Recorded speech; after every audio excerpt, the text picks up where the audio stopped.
오늘도 우리 사는 이야기 찾아주셔서 감사합니다. 사연자분이 보내주신 이야기 시작해볼게요. 저는 대학을 졸업하고 들어간 직장에서 지금의 남편을 만나게 됐어요. 대학 시절 내내 캠퍼스 커플 한 번 하면 헤어지고 졸업할 때까지 고생한다는 선배 언니들의 얘기를 듣고 지내 사내 연애 역시 할 생각이 없었어요. 선해 보이는 인상과 착한 성품, 그치만 1년 동안 꾸준하게 이어진 남편의 호감 표시에 저도 모르게 마음이 움직이더군요. 남편은 저보다 6살 위 제 사수였어요. 입사 때부터 남편의 친절한 가르침과 챙김 덕에 수월하게 회사에 적응할 수 있었고, 그런 남편의 한결같음에 마음이 이끌려 1년 후 저희는 연인이 되었어요. 물론 회사엔 비밀이었고요. 남편의 연애기간 내내 변함없이 저에게 표현해줬고 사랑해줬어요. 저에게 모든 걸 맞춰줬고 헌신했어요. 정말 세상에 이런 남자도 있구나 생각 들 만큼 너무 좋은 남자였죠. 1년 반쯤 연애를 이어갔고 슬슬 결혼 이야기를 꺼내더라고요. 저는 조금 더 사회생활을 하고 싶고 결혼은 너무 갑작스럽다고 말했지만 남편은 너무 확고했어요. 남편은 어렸을 적 아버지가 돌아가셔서 홀어머니 밑에서 자랐고 외동이어서 외롭게 자라 얼른 가정을 꾸리는 게 꿈이라고 절 설득했어요. 남편이 연애기간 보여준 모습과 남편의 성장과정 얘기를 들으니 저도 모르게 또 마음이 흔들리더라고요. 그래서 저는 결국 남편과 결혼하기로 결심했어요. 저희 부모님은 제가 갑자기 결혼을 한다고 하니 놀라셨어요. 그리고 홀어머니의 외아들이라는 조건이 내 딸이 고생할까봐 부모님은 마음에 걸리셨나봐요. 처음에는 반대를 하셨지만 저의 설득 끝에 결혼을 허락하셨고, 남편 어머니께 처음으로 인사를 드리러 갔을 때 딸이 하나 더 생긴 것 같다며 너무 좋아해 주시고 저를 예뻐해 주셨어요. 그때까지만 해도 저는 참 좋은 남편과 좋은 시어머니를 만나서 다행이다라는 생각을 했었어요. 앞으로 저한테 어떤 일들이 벌어질지도 모르면서요. 결혼 준비부터 결혼식까지 단숨에 진행됐어요. 보통 예비부부들은 결혼 준비하면서 많이 싸운다고들 하는데 저는 그런 것도 없이 행복하게 결혼을 준비했어요. 그렇게 청첩장이 나오고 회사에도 저희가 결혼한다는 사실을 알려야 했죠. 저는 결혼을 해도 회사를 계속 다니고 싶었기에 혹여나 결혼으로 인해 회사에서 퇴사를 권유할까봐 걱정이 됐어요. 하지만 다행히 회사에서도 진심으로 저희의 결혼을 축복해 주었고 회사도 그만두지 않고 계속 다닐 수 있었죠. 그렇게 저희는 연애한 지 2년이 조금 넘었을 때쯤 많은 사람들의 축복 속에서 결혼식을 올렸어요. 신혼집은 따로 마련하지 않았고 결혼 후 혼자 남을 어머니가 마음에 걸렸던 남편은 어머니를 모시고 살고 싶다고 했고 드라마에 나오는 그런 악한 시어머니가 아니었기에 저도 너무 좋다고 그렇게 하자고 했죠. 그렇게 결혼식을 마치고 신혼여행을 다녀온 후 본격적인 결혼생활이 시작됐어요.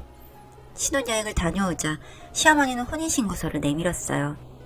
이런 건 미루는 게 아니라며 얼른 법적으로도 내 딸이 되라면서요. 고부관계는 아무리 사이가 좋아도 엄마와 딸 사이가 될 수 없다고 했던가요? 그 말은 사실이었어요. 저는 시어머니의 가면에 속아 혼인신고도 했고 그렇게 서서히 저의 결혼 생활은 제 생각과 다르게 흘러갔어요.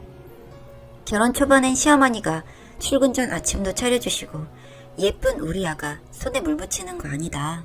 밖에서도 고생하고 왔는데 집에서는 편하게 있어라. 정말 엄마같이 생각해라 하셔서 내가 복이 많구나. 그만큼 내가 더 잘해야지 하고 하루하루 감사한 마음으로 살았어요. 그렇게 한 달 정도 흘렀을 때쯤 남편이 잠깐 쓰레기를 버리러 나간 사이 우연히 시어머니가 친구와 통화하는 내용을 듣게 됐어요. 시어머니는 친구분께 제 험담을 늘어놓으시더라고요. 쟤는 눈치가 없다. 한 번도 지가 먼저 밥을 차린 적이 없다. 내가 공주를 모시고 사는 것 같다. 내가 이러려고 아들을 낳은 게 아니다. 남의 귀한 아들 데려갔으면 나를 업고 다녀도 모자란 거 아니냐 등등. 저는 너무 충격적이었고 그대로 시어머니의 방문을 열고 들어갔어요. 시어머니는 놀래서 황급히 전화를 끊으셨고 어디 시어머니 방문을 함부로 벌컥벌컥 열고 전화를 엿듣느냐며 역정을 내셨어요. 저는 시어머니께 어머님이 편하게 있으라고 하지 않았느냐며 왜 친구분께 제 험담을 하시냐고 따지니 어린 게 어디 시어머니한테 따박따박 대드냐며 더욱더 역정을 내셨어요. 그 순간 쓰레기를 버리러 나갔던 남편이 들어왔고 무슨 일이냐며 말리기 시작했어요.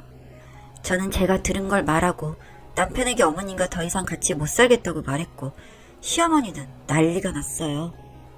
남편은 시어머니를 말렸고 저한테 진정하라며 저를 데리고 방으로 들어갔어요. 저는 시어머니에 대한 배신감으로 남편에게 당장 분가하자고 말했어요. 하지만 남편은 그러게 아무리 어머니가 그렇게 말씀하셨어도 너도 눈치껏 도와드려 하는 거 아니냐며 어머니 편을 들었죠. 그러면서 아직 따로 집을 구할 돈도 없고 앞으로 아이를 낳게 되면 나가는 돈도 많으니 조금만 참고 버텨달라고 부탁했어요. 저는 너무 화가 났지만 그래도 제가 참기로 했어요. 하지만 그날 이후로 시어머니는 본색을 드러냈어요. 그렇게 말로만 듣던 시집살이를 시집하게 되었죠. 그치만 시어머니 몰래 뒤에서 남편이 많이 도와주고 위로해줘서 그런 건 버틸 수 있었어요. 그리고 결혼 후 처음 찾아오던 시아버지의 제삿날, 저는 연차를 쓰고 시어머니와 음식을 하고 있었습니다. 그러다 친정엄마한테 전화가 왔고 친정엄마는 울면서 아빠가 교통사고가 나서 중환자실에 입원해 있으니 얼른 오라고 하셨죠. 저는 너무 놀래서 알겠다고 전화를 끊고 시어머니께 상황을 말씀드렸어요. 그치만 시어머니도 눈 하나 깜짝 안 하며 그래서 지금 음식을 하다 말고 가겠다는 거냐며 그럼 음식은 누가 하고 제사는 어떻게 지내냐며 갈 거면 음식 다 하고 가라고 소리치셨어요. 저는 당장 뛰쳐나가고 싶었지만 그럴 수가 없었어요. 음식 준비가 거의 끝나가고 있어서 얼른 하고 가야겠다라는 생각에 울면서 음식을 했어요. 그때 친정엄마에게 또 전화가 왔어요. 아빠가 돌아가셨다고. 하늘이 무너지는 것 같았어요. 저는 그 길로 병원으로 달려갔고 시어머니가 뒤에서 소리 지르는 소리가 얼핏 들렸지만 귀에 들어오지도 않았어요. 병원을 가는 길에 눈물이 멈추지 않았죠. 울면서 남편한테 전화를 했고 너희 엄마랑 더 이상 못 살겠다고 화를 내며 있었던 일을 말했죠. 남편은 당장 조퇴를 하겠다고 얼굴 보고 얘기하자고 전화를 끊었죠. 그렇게 갑작스러운 친정아빠의 죽음으로 저는 정신적으로 많이 힘들었고 마음을 추스르기 위해 회사에 긴 휴가를 냈어요. 시어머니는 그래도 본인의 잘못을 알긴 아는지 며칠 동안은 조용하더라고요. 그렇게 며칠이 지난 뒤 갑자기 시어머니가 이상 증세를 보이셨어요. 저를 못 알아보시고 아가씨는 누군데 우리 집에 있냐는 둥. 또 한 번은 저를 보고 엄마라고도 하시면서요. 저는 시어머니가 치매가 온 게 아닐까 남편에게 있었던 일을 말했고 남편은 우리 엄마 불쌍해서 어떡하냐고 저를 붙잡고 울더라고요. 안쓰럽긴 했지만 저희 친정아빠가 돌아가실 때 시어머니가 했던 걸 생각하면 벌을 받는구나 생각이 들어 조금 고소하기도 했습니다. 못됐다고 해도 어쩔 수 없었어요. 그게 제 속마음이었으니까요. 남편과 상의 끝에 시어머니를 병원에 데려갔고 시어머니는 아니나 다를까 치매 초기 판정을 받으셨어요. 저는 남편에게 시어머니를 요양원에 보내자고 했고 남편은 어떻게 우리 엄마를 버리려고 하냐며 불쌍하지도 않냐고 화를 냈어요. 저는 이제 다시 회사도 나가야 하고 그럼 어머니는 누가 돌보냐. 요즘 요양원 잘 되어 있다. 주말에 찾아뵈면 된다. 버리는 게 아니다 라고 말했지만 요양원은 죽어도 보내기 싫다며 홀로 남으신 저희 친정엄마를 데리고 와 같이 살자고 하더라고요. 그 순간 제 이성의 끈이 끊어졌어요. 안 그래도 상심이 큰 우리 엄마를 데려다가 니네 엄마 병수발이나 들으라는 거냐며 그렇게 니네 엄마가 불쌍하면 나랑 헤어지고 네가 병수발 들어라 했죠. 난 못하겠다고 그 길로 짐을 싸서 친정집으로 갔어요. 엄마는 짐을 싸서 온 저를 보고 놀라셨지만 자세한 일은 묻지 않으시고 절 안아주셨어요. 엄마가 절 안아주니 참고 참았던 눈물이 터졌고 그렇게 엄마와 부둥켜 안고 몇 시간을 울었어요. 참았던 눈물을 쏟아내고 나니 정신이 번쩍 들더라고요.